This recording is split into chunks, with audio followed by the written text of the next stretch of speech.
Bienvenidos a Gastando XP, el espacio donde conversamos temas innecesarios pero medianamente entretenidos sobre juegos de rol. Innecesario pero medianamente entretenido, como planear personajes que jamás serán jugados en mesa. Este es el capítulo inaugural de una nueva serie que estamos sacando, donde vamos a hablar sobre los NPCs, los personajes no jugadores. Esta serie se va a componer de 3 capítulos, uno que va a tratar sobre NPCs menores, uno sobre aliados y finalmente uno sobre villanos. Y para que empiecen a escuchar esta serie con nosotros, les recordamos que estamos no solo en YouTube, sino que ahora en Spotify. Búsquennos como Gastando XP, todos los capítulos que ya hemos grabado están arriba y atentos a nuestros lanzamientos semanales. Vamos a abrir entonces esta serie sobre NPCs hablando desde la base, desde la piedra angular sobre la que vamos a construir todo esto, los personajes menores, los personajes que solemos a veces darle menos importancia, pero que en la construcción de una historia y en la interacción que se da dentro de una historia suelen ser muy importantes. Pero hay que preguntarnos para empezar, ¿qué son estos personajes? ¿Qué son los NPCs en un juego de rol? El nombre lo explica un tanto, que es básicamente cualquier individuo en el mundo en el que nos estemos desarrollando, en el que estemos viviendo esta historia, que no sean los jugadores. O sea, es básicamente todo lo que el narrador o Dungeon Master interpreta frente a los jugadores. PNJ, personajes no jugadores. Sí, creo que se explica bastante bien con eso. No hay mucho más que expandirse en el asunto.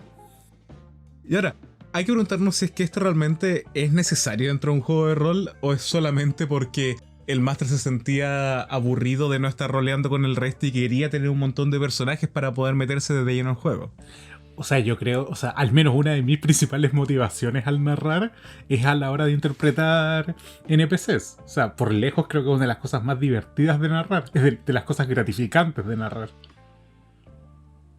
Dentro de estos NPCs nos vamos a enfocar, como dije anteriormente, en los menores, en los NPCs más pequeños, menos desarrollados, pero sumamente importantes dentro de una historia. Y tenemos una clasificación de estos y vemos principalmente 3 categorías. Los instrumentales, los ambientales y los de combate. Ya, partamos con los instrumentales, que responden mucho a la pregunta de ¿para qué sirven los NPCs?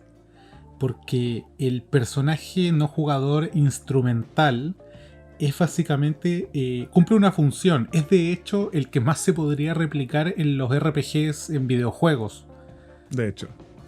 Es aquel que nos vende cosas como jugadores, es aquel que nos da las pistas, es un engranaje de la historia. No solo de la historia, sino que también del mundo que se construye alrededor de los personajes.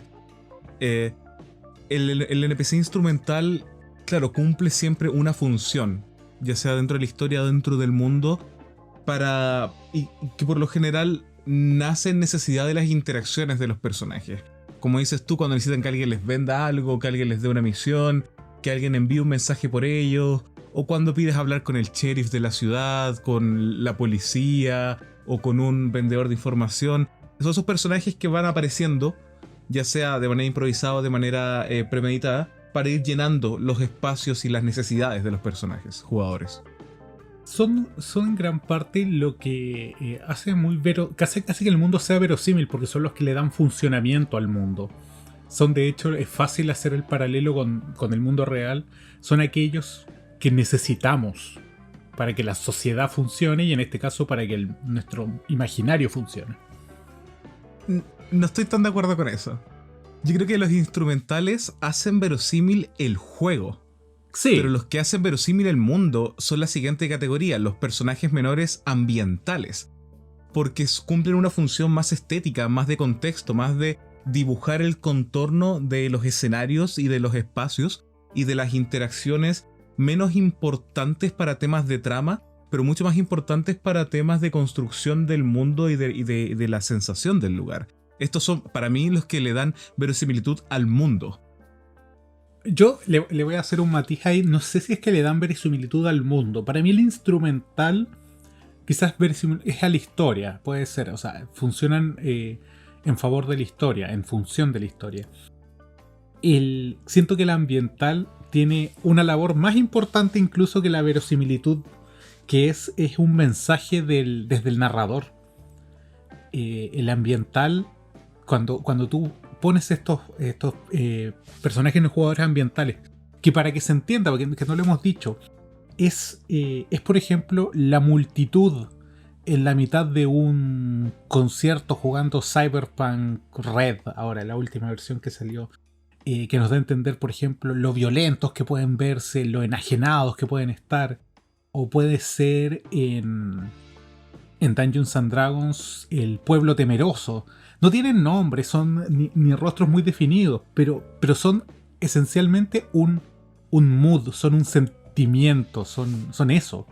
No sé, porque si bien una forma muy común de esta categoría son los personajes como de relleno, de background, de que se cuentan por lo general en grupos, un personaje ambiental también puede ser uno solo, identificado con nombre y apellido. Puede ser un músico que te encuentras en la taberna, pero si no está cumpliendo una función dentro del engranaje de la historia, no es instrumental, es ambiental. No es necesario que sea un grupo sin nombre y sin rostro. Sí, bueno, también las categorías estas no son estáticas, se combinan. Los acabamos de definir también que unos son de combate, y si de repente el grupo decide atacar a uno, se va a volver de combate. No, claro, lo que quería poner en claro es que no es necesario que los personajes ambientales sean en grupo y no tengan nombre y no tengan definición. El personaje puede estar definido y ser solamente ambiental y no cumplir otra de estas funciones que hemos dado. Sí, es verdad. Por ejemplo, un buen ejemplo quizás sería Johnny Silverhand en el mundo de Cyberpunk. Pensando en Cyberpunk 2020, si está presente Johnny Silverhand, tiene nombre, es mundialmente famoso en el setting, pero no está cumpliendo una función instrumental ni de combate, por ahora, porque Cyberpunk en cualquier momento hay combate. Claro. Y es meramente ambiental y, como tú dices, muy, muy identificable. Claro, muy importante. Y a menos de que la historia se relacione directamente con él, no va a llenar una categoría de aliado o de villano, estas grandes categorías que hablaremos más adelante. Si es que no te relacionas directamente con él, se va a quedar como un personaje ambiental muy bien hecho y muy bien definido. Pero sigue siendo un personaje menor. Sí, para la función de la historia específica me refiero. No es que Silverhand sea menor, para nada. Es Keanu Reeves. Claro, es Keanu Reeves. Qué buen punto. Es el elegido, de cierta forma. Sí. Es Keanu Reeves, ¿cierto? Sí. Yo tenía en mi mente la imagen del manual ochentera. No, es Keanu Reeves. Qué potente. Sí, está fuerte la cosa. Está fuerte. Bueno, no vamos a hablar de NPCs, vamos a hablar de Keanu Reeves en este capítulo. Claro. ¡Boom! Era toda una trampa. ¡Boom! Claro. Bueno, importante es que todos los NPCs, estos NPCs menores, se pueden convertir. Lo vamos a hablar después. Se pueden convertir en algo más, que son lo que veremos en los siguientes episodios de este serial. Y finalmente, la tercera categoría que identificamos es los que nacen para ser parte de un combate o de un encuentro, de una escena de acción. Insisto, ya sea de manera improvisada o premeditada, son aquellos personajes menores que son más que la simple criatura de manual, pero menos que un villano o un contrincante o un rival, que tienen algo más de personalidad, algo más de definición, pero su función comienza y termina con aquel encuentro, con aquel combate. Sí, a veces pueden cumplir la función de llevar la bandera, digamos, llevar la bandera roja o el objetivo a tratar. Por ejemplo, queremos recuperar un maletín y lo lleva a un objetivo en medio de un combate. Él es instrumental a la vez, pero está para eso. Es más que el simple guardia de seguridad, por ejemplo, que hay que vencer. Pero es menos que un villano o menos que un aliado. Es una categoría bien intermedia. Sí, porque para que sea un NPC, para que sea un personaje y no simplemente una criatura con stats, tiene que tener algo de carácter, tiene que tener algo de personalidad, pero no alcanza a ser un contrincante, un rival, un villano, un némesis. Sí, acá entra muchas veces el comic relief, es el elemento cómico en el combate. Alguien que Y muchas veces cuando decía planeado o improvisado, a veces ganan Sí. este estatus de NPC, se gana en medio del combate o del encuentro en particular.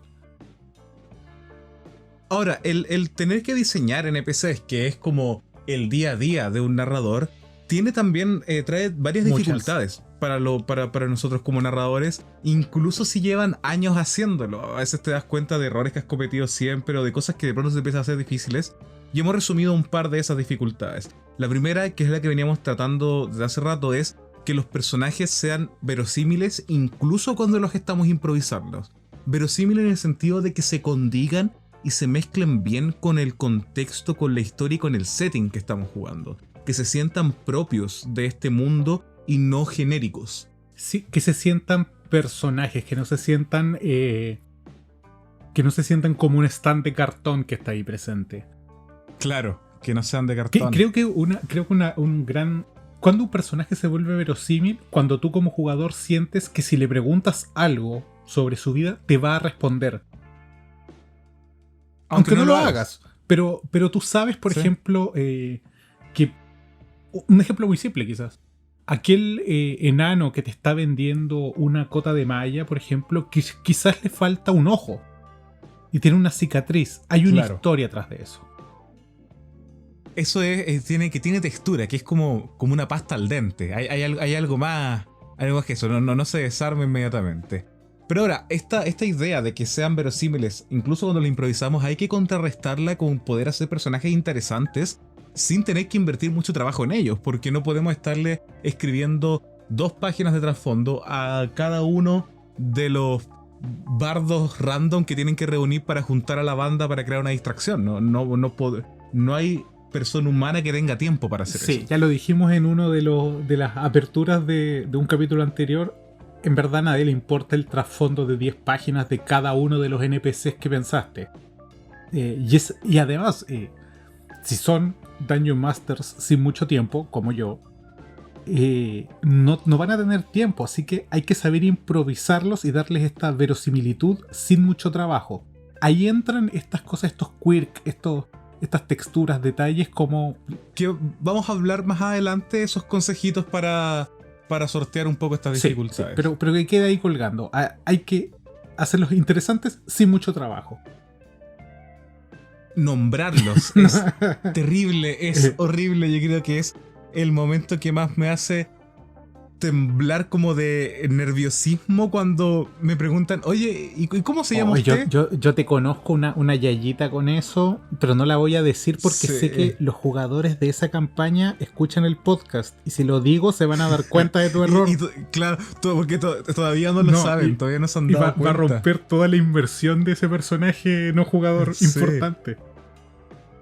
Sí, nombrarlos. Vamos a hacer un capítulo entero sobre cómo nombrar personajes y quizás otro separado de cómo nombrar cosas y NPCs como narradores, porque es todo un tema. Pero hay que encontrar fórmulas para poder nombrarlos rápidamente y de manera verosímil.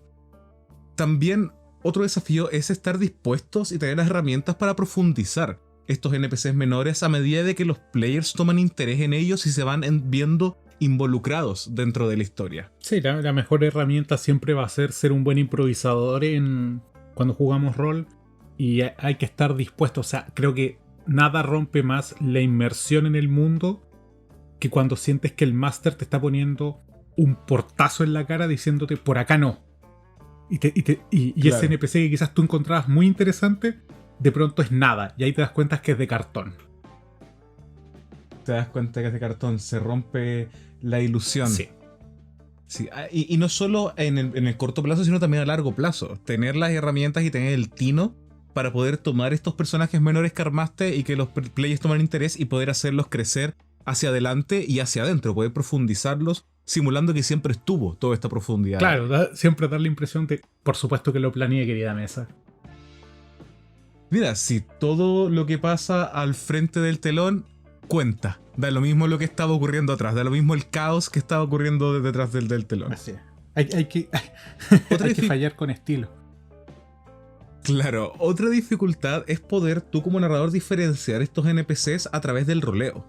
Eso es algo que a mí me cuesta muchísimo. He conseguido algunas fórmulas para irlos sorteando, pero es muy difícil, sobre todo cuando jugamos online, Sí, eso te iba a que decir. que los jugadores sepan con quién están hablando sin tú tener que decir tal persona les dice esto, tal persona les dice esto otro. Sí, y esto solo se supera con el práctica, práctica, práctica y no tener miedo al ridículo. Si mejoramos en el roleo, mejoramos en la interpretación de NPCs, creo. No tiene mucha más ciencia que Claro. eso. Y no es solo voces, hay muchas más herramientas que se pueden utilizar para esto.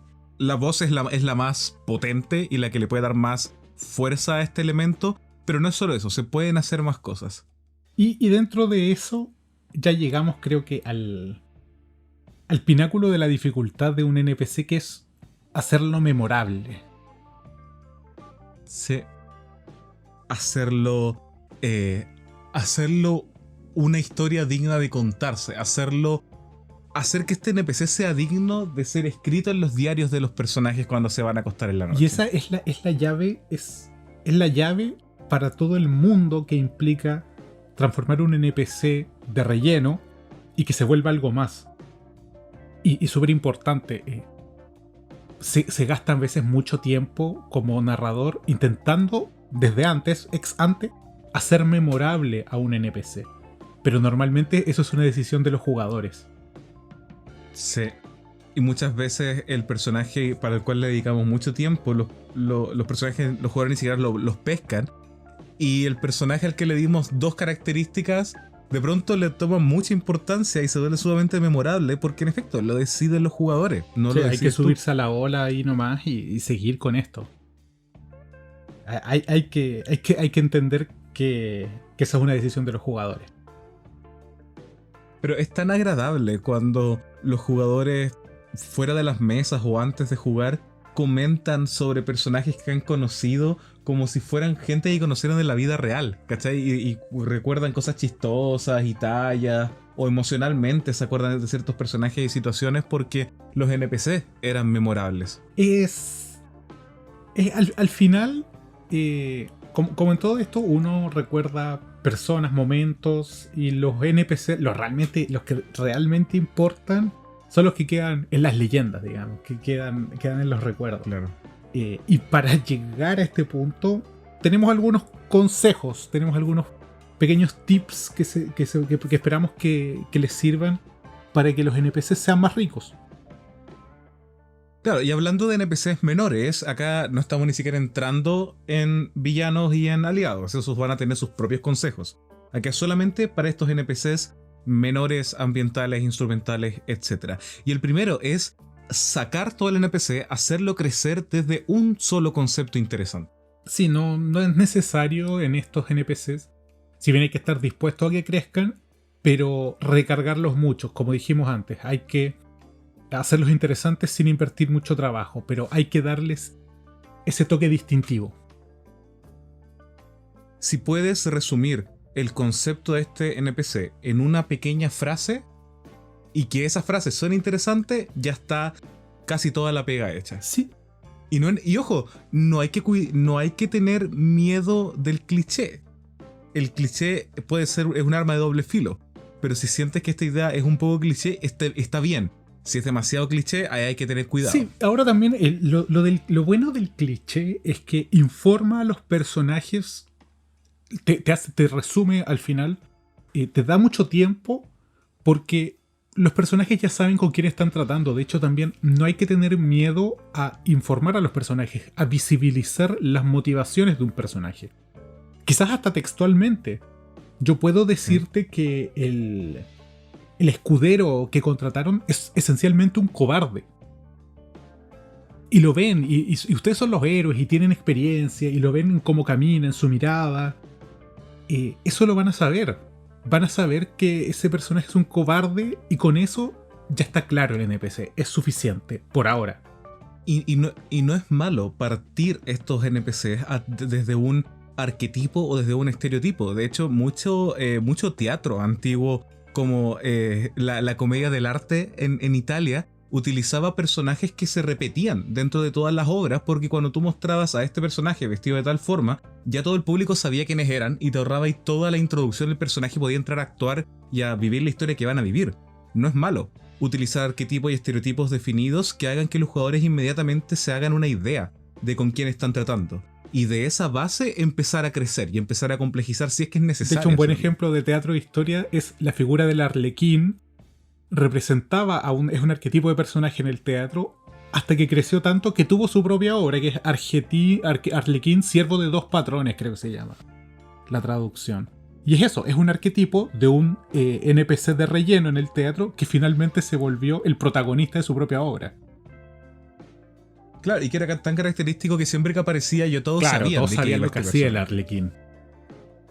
Así que si tú le pones a los personajes el tabernero enano sumamente callado que siempre está secando el mismo vaso, no necesitas más. Para empezar, ya saben a qué se están enfrentando. De ahí le puedes ir metiendo diferentes hebras a medida que es necesario y a medida que quieres darle un par de vuelcos. Ese es el equilibrio. Utilizar el cliché, no caer en el cliché. Esa es la gran diferencia entre caer y utilizar esta herramienta. Y ahora nos vamos a ir para el otro extremo y me van a decir, pero me acaban de decir lo contrario. No, esto tiene capas, como los ogros y las cebollas. Y el helado napolitano.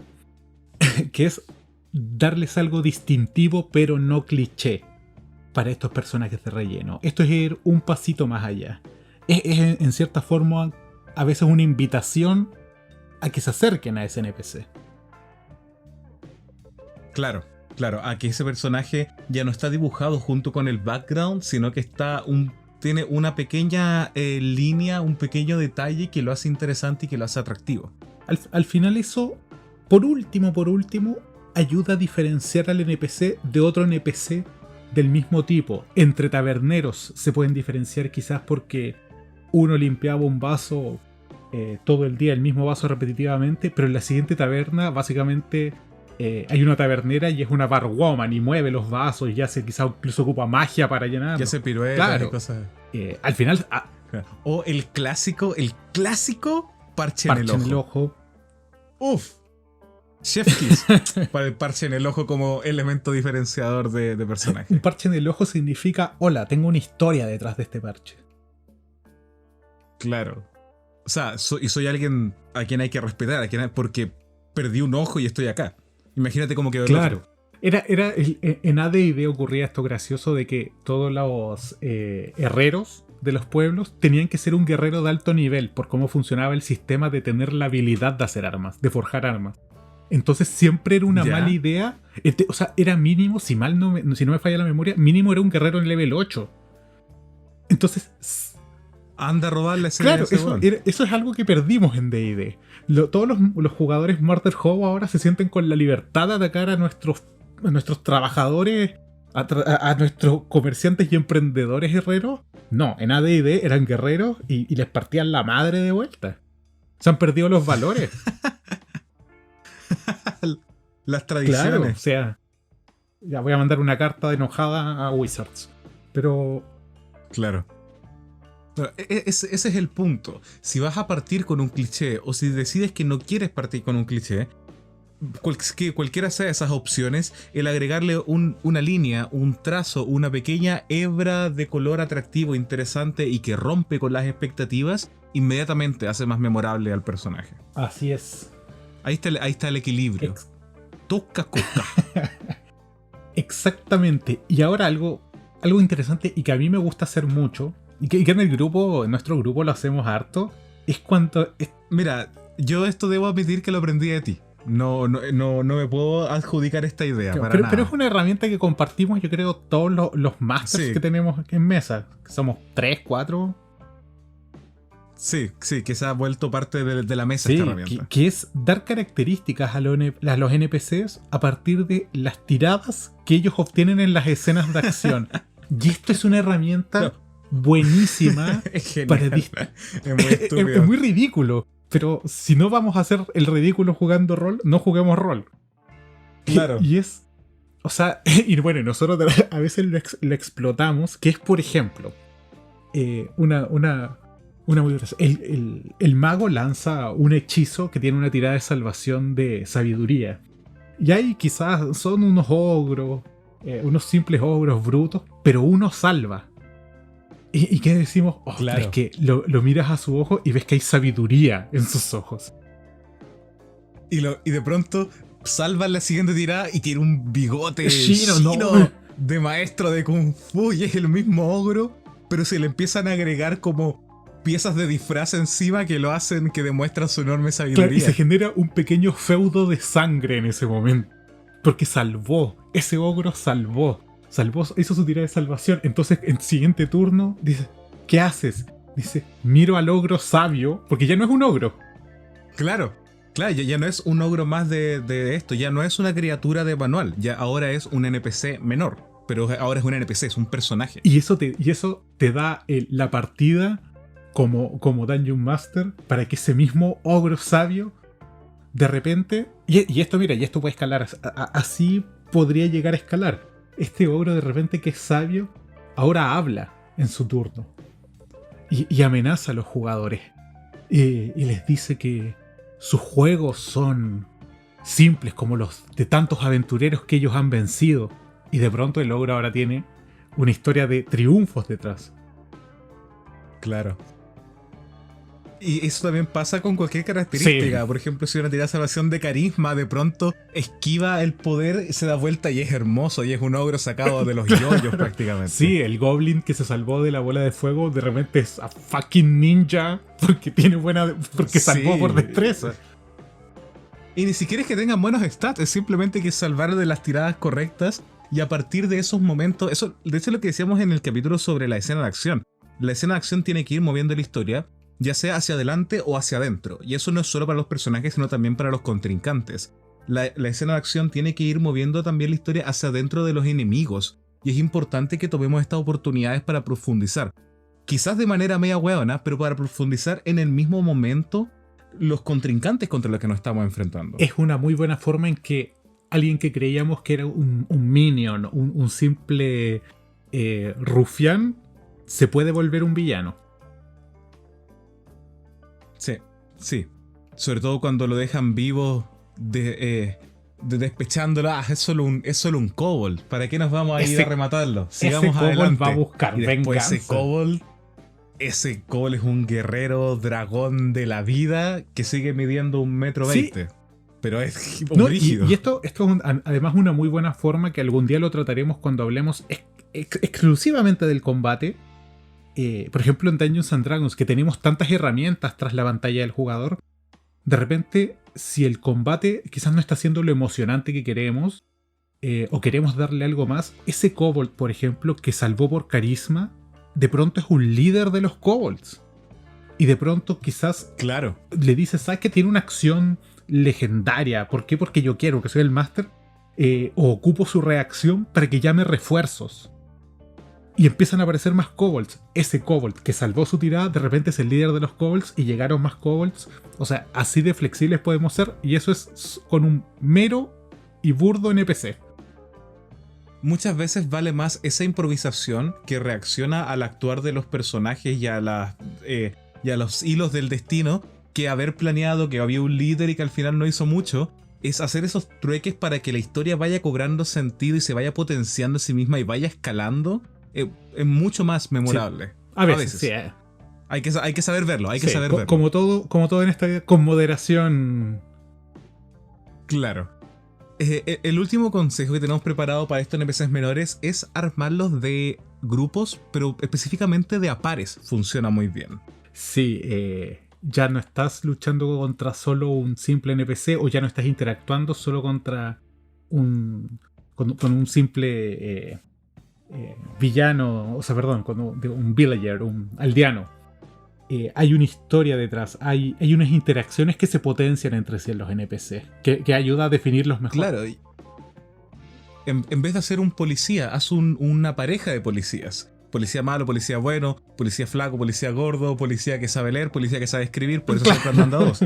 En vez de hacer un político, hace un matrimonio de políticos. En vez de hacer un campesino, hace los dos hermanitos que son campesinos. Porque así puedes darle inmediatamente dos visiones diferentes o dos formas diferentes de expresar el mismo tipo de NPC, de expresar la misma, el mismo círculo del mundo que estamos observando. y también logras hacer que estos NPCs tengan que verbalizar su interioridad, ya que tienen un otro con el cual interactuar y con el cual chocar. Claro, de hecho son perfectos, por ejemplo, NPCs instrumentales, por ejemplo, dos guardias de una ciudad que hablan sobre una leyenda urbana de una bruja que se rapta a los niños en la noche, y uno lo cree y el otro no. Claro, si fuera un solo guardia no nos enteraríamos porque simplemente la estaría pensando. Claro, además que hay algo acá bien importante, que es cuando un jugador está viendo un NPC, instintivamente sabemos que detrás está el Dungeon Master. Por lo tanto, muchas veces lo que dice el NPC parece una verdad absoluta. Exactamente. Si ese guardia está en solitario y nos dice que en la noche sale una criatura a raptar niños, ok, quizás dijimos, bueno, es el... Lo anotamos, ponemos hora, prepárense. Vamos a salir a cazar bruja. Y todos decimos, bueno, debe ser un monstruo, quizás debe ser una bruja. Pero quizás está con otro guardia que le dice, no. ¿Sabes quién creo que es? Grabar Garra Negra, aquel semielfo que escapó de la cárcel. Es un asesino en serie. Ok, quizás es una criatura, pero quizás es un asesino semielfo. Y... Sí, 100%. Esa de desestabilizar las certezas que solemos buscar como jugadores se puede dar mucho más fácil gracias a armar a los personajes de pares. O de a tríos y pones 3 kobolds con una gabardina. Pero ese es solo un personaje. Yo vi solo un personaje. Yo solo vi un buen señor. Ahora toca ver y revisar ciertos ejemplos de la cultura pop de personajes menores de diferentes tipos que resultan ser muy memorables y muy importantes, y vamos a partir con un clásico de Pokémon, con la enfermera Joy y la oficial Jenny. Qué gran acierto, Lucas, con poner este ejemplo. Tuve que poner algo de tu época también para que pudiéramos conversar. Perdón, Pokémon es transversal.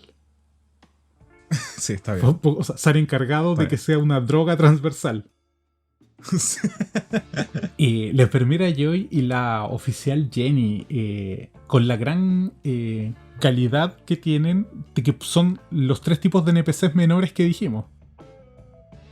Claro, se ven en situaciones de combate, se ven en situaciones instrumentales donde cumplen funciones, o sea, una policía y una enfermera, pero también a veces son solamente con gran importancia ambientales que sirven para dar contexto y estética a la situación.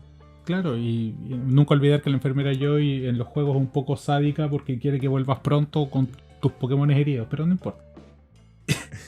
Claro. Pero sí, ellas son, digamos, un arquetípico ejemplo de lo que estamos hablando. Creo que se entiende. Además de que le dan continuidad a toda la serie. Y que en ciertos capítulos y en ciertos arcos se ve la necesidad de crecer más allá de NPCs menores y se vuelven a veces aliados importantes de los personajes y que los acompañan por más de un capítulo, dándoles profundidad que antes no tenían y que se fue armando para ellos. De hecho, creo que hay un par de capítulos del anime donde tratan de una enfermera Joy, o no, creo que es una oficial Jenny que no quiere ser oficial y es la única de la familia y se vuelve básicamente el centro de la historia. Son polivalentes, crecen, a veces no. Pasando a videojuegos, o sea, siguiendo el mundo de los videojuegos, Animal Crossing, la pasta de esta cuarentena. Sí. El ejemplo el primero que pensé fue en KK Slider, el espectacular y misterioso cantautor viajero que llega de vez en cuando a dar sus conciertos y que canta con una voz celestial. Pero también cada uno de los personajes estables de Animal Crossing, no me refiero a los diferentes villagers que puedes tener, sino a los que atienden las tiendas, a Blathers en el museo, Celeste, Tom Nook, ¿cachai? Timmy y Nook también.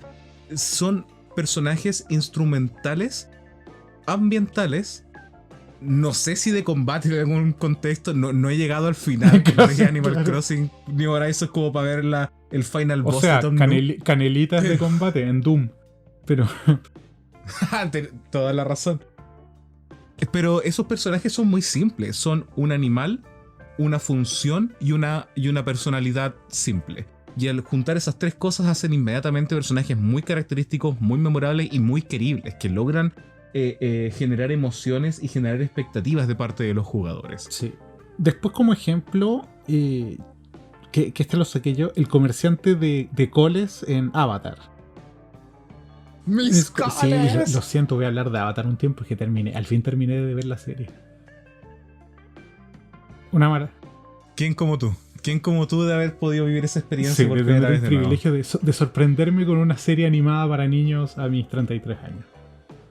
Una maravilla. Qué maravilla. Pero sí, y básicamente su labor es un, como se dice en inglés, un running gag, un chiste recurrente. Sí. Y nos sirve, es básicamente ambiental. Sí, no es instrumental. Si mal no recuerdo, en casi ninguna circunstancia cumple una función directa para el desarrollo de la historia. Por lo general suele estar, a menos de aparte de cosas menores, pero por lo general suele estar ahí. Suele dar una idea de contexto, suele ser un toque humorístico dentro de la historia, pero es tan característico y es tan simple como está construido y no necesita No más. necesita más. Y le bastó lo suficiente para que en Korra, tengo entendido, haga una mega empresa de coles. Sí. Cabbage Co. se llama en inglés, así como Claro, Cabbage Coles Company. Company. Claro. Sí, fantástico personaje, preciso, increíble y que brilla por su simpleza. No sería tan buen personaje si fuera más complejo que eso. A eso nos referimos con que hay que tener ojo para saber cuándo hacer crecer NPCs. Exactamente. Y ahora, Si por ejemplo tuvieran que viajar durante un tiempo con el comerciante de coles, ahí sí tendría sentido darle un par de trazos más para darle complejidad y que se mantenga interesante a lo largo del tiempo. Pero para esas apariciones recurrentes pero breves, lo que es suficiente y sí, más que le bastó suficiente. para hacer una compañía multinacional. O sea, un hombre forzado de trabajo Exactamente. que viajaba llevando sus coles y que venían unos vándalos a Así derribársela. Y así como él creció, vamos a hablar ahora. Este es un muy buen caso de un personajazo central que decrece y se transforma en un NPC. Exactamente. Sería raro hablar de el Capitán América en el MCU como un personaje menor. Pero en efecto, si pensamos en Spider-Man Homecoming en específico, tenemos a este gran personaje, el Capitán América de Avengers, pero que al momento de traerlo a esta película, yo no diría la palabra reducirlo, sino que se traspasa y llega a llenar la función de un personaje menor dentro de Spider-Man Homecoming. Sí, cumple una función ambiental y nos habla del mundo, nos habla de que Capitán América es una figura pública que, además de todos sus actos heroicos, sigue haciendo este tipo de servicio público, haciendo estos videos para Claro. los jóvenes. Y que al parecer no es tan cool entre los jóvenes. Claro, o sea, es algo que simplemente nos habla del mundo. Es completamente... Y es Sí. brillante. Es sin duda completamente brillante. contextual. Y Y que ha generado un negocio para los cosplayers de Capitán Sí. América. Mandar saludos a los niños en sus casas. con ese estilo. totalmente. Y solo para rescatar un ejemplo similar a esto que te comentaba, fue lo que nos pasó jugando Star Wars, jugando en una línea paralela de que es lo que ocurre entre A New Hope y el Imperio Contraataca. Entonces éramos 3 Jedis, y en algún momento nos preguntamos, bueno, ¿y qué pasaba con la Alianza Rebelde, con Luke Skywalker? ¿Dónde estaba él? Y el Máster en ese momento hizo algo muy inteligente. Nos dice, bueno, en Yavin hay un enorme holograma, como si fuese una estatua gigante de Red 5, de Rojo 5, el piloto que destruyó la Estrella de la Muerte, pero murió en el proceso, porque en esta línea paralela Han Solo no vino a rescatarlo. Y eso automáticamente transformó a Luke, lo central en la saga, en un NPC, era una referencia. Y además sirvió para demostrarnos que era un mundo mucho más oscuro, un Star Wars mucho más oscuro, sin ese personaje que los iba a salvar y que recaía en nosotros. No éramos los Jedi de la B, éramos los Jedi que habían. Y fue maravilloso, fue un gran acierto de nuestro narrador. Fue fantástico. Y es la misma idea que hablábamos de Johnny Silverhand, de tomar personajes muy muy armados, muy muy importantes, y que en sus propias historias son aliados, son protagonistas, son villanos, etcétera, pero que para otras historias cumplen función de personajes menores, de personajes ambientales, instrumentales, etcétera. Acá no tiene que ver siempre con qué tan armado está, sino cuál es la función que cumple la historia y en el contexto específico que se está jugando. Y eso creo que sería lo que tenemos que decir en el comienzo de esta serie sobre los NPCs. El siguiente capítulo tratamos los aliados. Los aliados. Y todo lo que vamos a hablar en los siguientes capítulos va a partir de las piedras que pusimos durante este capítulo. Así que nos quedan 2 episodios más de esta serie, aliados, y vamos a cerrar con villanos. Uf, una historia es tan buena como su villano. Totalmente. Bueno, eso ha sido todo. Ha sido un placer como siempre. Y esperamos que esto haya sido un poco más entretenido de lo que fue necesario.